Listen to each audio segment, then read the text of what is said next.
محترم جناب وزیر اعظم شہباز شریف صاحب، جناب احسن اقبال صاحب، جناب ڈاکٹر امجد ثاقب صاحب، صدر اسلام آباد چیمبرز، جناب سیکرٹری پلاننگ صاحب، یہاں پہ موجود خواتین و حضرات، السلام علیکم۔ یہ میرے لیے بڑی فخر کی بات ہے اور خوشی کی بات ہے کہ آج پاکستان اور کچھ اچھی خبر آپ کو فائنلی دوں گا انشاءاللہ۔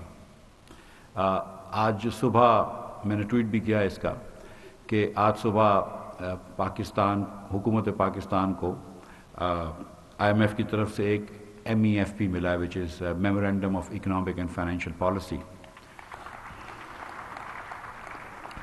اور وہ 7ویں اور 8ویں ٹرانچز کو کمبائن کر دیا ہے۔ تو 7ویں ٹرانچز تھی وہ $900 ملین کی تھی، 8ویں ٹرانچز تقریباً $1 بلین کی تھی، تو وہ کمبائنڈ انشاءاللہ ہو جائے گی۔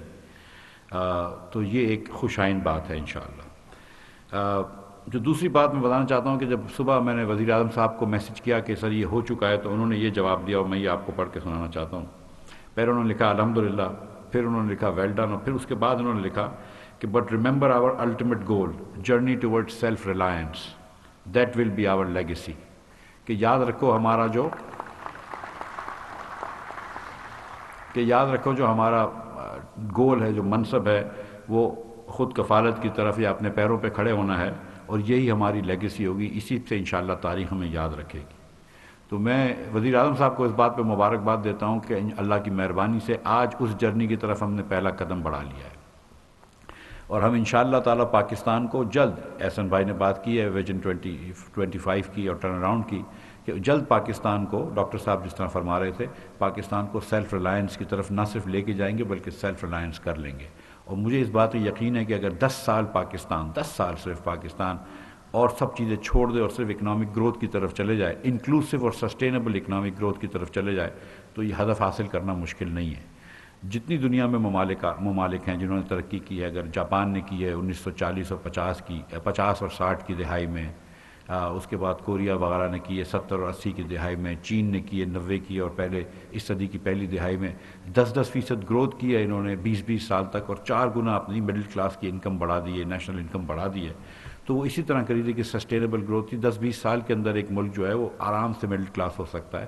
اور جس دن ہم من حاصل قوم یہ ڈیسائیڈ کر لیں گے کہ ہم کو انکلوسیو اور سسٹینیبل گروتھ کرنی ہے، تو انشاءاللہ تعالیٰ یہ ہدف ہمارے لیے مشکل نہیں ہے۔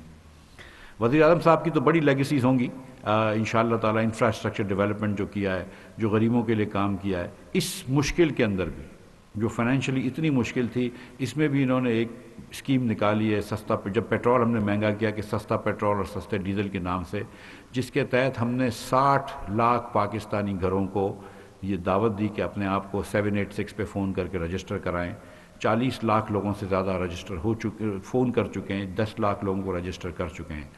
جون میں ہم نے 80 لاکھ بسک کے ریسیپینٹس کو 2000 روپے ایکسٹرا دیے، اور یہ جو نئے لوگ ہیں ان کو بھی دے رہے ہیں پیسے، اور ان کو اگلے سال پورے سال تک 2-2 ہزار روپے ہر ماہ دیا جائے گا۔ تو غریب ترین پاکستانیوں کو اس مشکل حالات میں بھی پرائم منسٹر صاحب نے کیٹر کیا ہے، تو یہ بھی انشاءاللہ ان کی لیگیسی کا حصہ ہوگا۔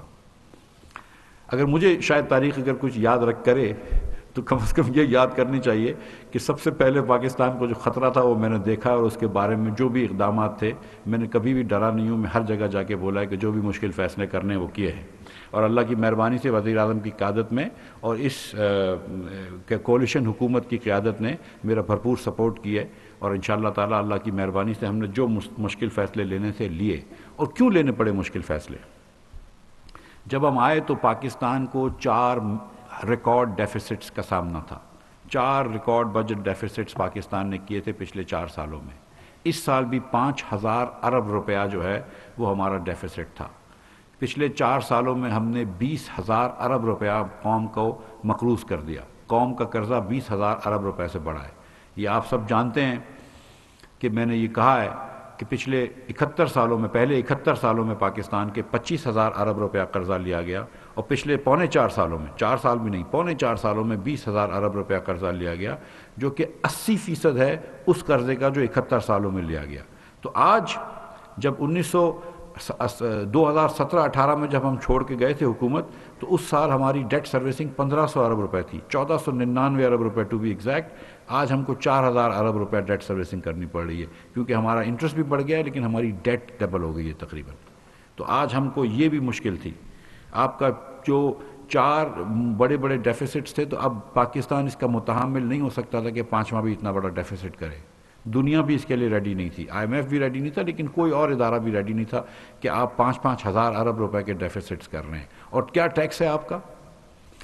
اس سال پاکستان کا tax to G D P جو ہے وہ 8.7% ہے، جو دنیا میں کم ترین ملکوں میں شامل ہے. جس سال مسلم لیگ نون چھوڑ کے گئی تھی 2018 میں، اس سال پاکستان کا tax to G D P 11.1% تھا. 3 سال پرانے جی ڈی پی کے حساب سے گرایا. اس سال بھی وہ پرانے جی ڈی پی کے حساب سے بھی ہمارے برابر نہیں آ رہے تھے، لیکن اس سال نئی جی ڈی پی کے حساب سے 8.6% ہے. یہ کسی بھی آپ خودداری کی بات نہ کریں اگر آپ ٹیکس نہیں جمع کر سکتے. اگر آپ کو ہر جگہ دوسرے ممالک میں جا کے پیکیجز لینے ہیں، دوسرے ممالک سے انٹرسٹ لینا ہے، تو پھر خودداری کی بات نہ کریں. دونوں چیزیں ایک ساتھ نہیں ہو سکتی ہیں. اگر آپ اپنی معیشت کے حجم کا 9% بھی ٹیکس نہیں دے رہے، 8.6% ٹیکس دے رہے ہیں، تو پھر خودداری کی بات نہ کریں آپ. تو یہ ٹیکس کا معاملہ صحیح نہیں کرنا تھا، اور یہ ٹیکس یہ بھی ہم کو ٹھیک کرنا تھا. اس کے بعد آپ کو پتہ ہے ایک انسسٹینیبل سبسڈی دی ہوئی تھی. اس ملک کے اندر ہمیں 120 ارب روپے ماہانہ نقصان کا سامنا تھا پیٹرول اور ڈیزل کی سبسڈی پہ. حکومت چلانے کا خرچہ 40 ارب روپے ہے مہینے کا، پوری سول گورنمنٹ چلانے کا، اور صرف پیٹرول اور ڈیزل کی سبسڈی 120 ارب روپے کی ہم دے رہے تھے، جو کہ ایوریج سے امیر لوگوں کو ملتی ہے، اور وہ بینکرپٹ کر دیتی ملک کو. تو وہ کام اور ہمیں پتہ تھی کہ وہ بینکرپٹ کر دیتی ملک کو. اور آپ کو پتہ ہے کہ یہ حکومت بدلنے سے صرف 1 مہینے پہلے اس کو انسٹیٹیوٹ کیا گیا تھا. تو یہ اس کا تدارک کرنا ضروری تھا، اس معاملے کو چینج کرنا ضروری تھا، اس کے حالات کو چینج کرنا ضروری تھا. تو ہم نے پیٹرول مہنگا کیا، ہم نے ڈیزل مہنگا کیا. اور مجھے بڑا فخر ہے اس پاکستانی قوم سے، میری قوم سے، کہ یہ قوم سمجھی ہے، یہ قوم پاگل نہیں، یہ سمجھی ہے کہ یہ حکومت کو دشواری تھی، ملک خدا نخواستہ دیوالیے پن کی نیچ پہ تھا، اس لیے یہ کام کرنا پڑا. اور غریب لوگوں نے ہمارا ساتھ دیا ہے. اور جب غریب لوگوں نے ہمارا ساتھ دیا تو پھر ہم امیر لوگوں کو بھی ٹیکس نیٹ میں لے کر آئے. اس سال اگر ہم نے امیر لوگوں کے اوپر ٹیکس لگائیں، سپر ٹیکس لگائیں، تو میں نے وزیر اعظم کے بیٹوں کی فیکٹریوں پہ بھی ٹیکس لگایا، میں نے اپنی فیکٹری پہ بھی ٹیکس لگایا. تو میں بھی ٹیکس دے رہا ہوں، وزیر اعظم بھی زیادہ ٹیکس دیں گے، ان کے بیٹے بھی زیادہ ٹیکس دیں گے، اور پوری قوم سے اب پھر ہم جا کے قربانی مانگ سکتے ہیں کہ چلو آؤ اس قوم کو آگے لے کر جانا ہے، خود کفیل بننا ہے، خوددار بننا ہے، تو پھر مل کے اس میں ٹیکس دو. 8.6% ٹیکس جو ہے وہ کافی نہیں ہے.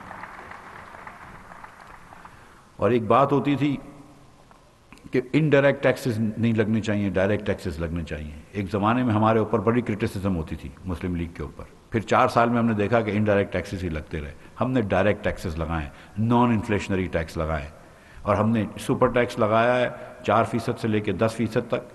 اور کس پہ لگایا 4% بھی؟ اس کے اوپر جس کو 30 کروڑ روپے سے زیادہ آمدن ہے. 1% بھی لگایا اس کے اوپر جس کی 15 کروڑ روپے سے زیادہ آمدن ہے. تو وہ ٹیکس تو میرے خیال سے حق بجانب بنتا ہے. اس کے بعد، اور وہ بھی ون ٹائم ہے 10% والے ٹیکس.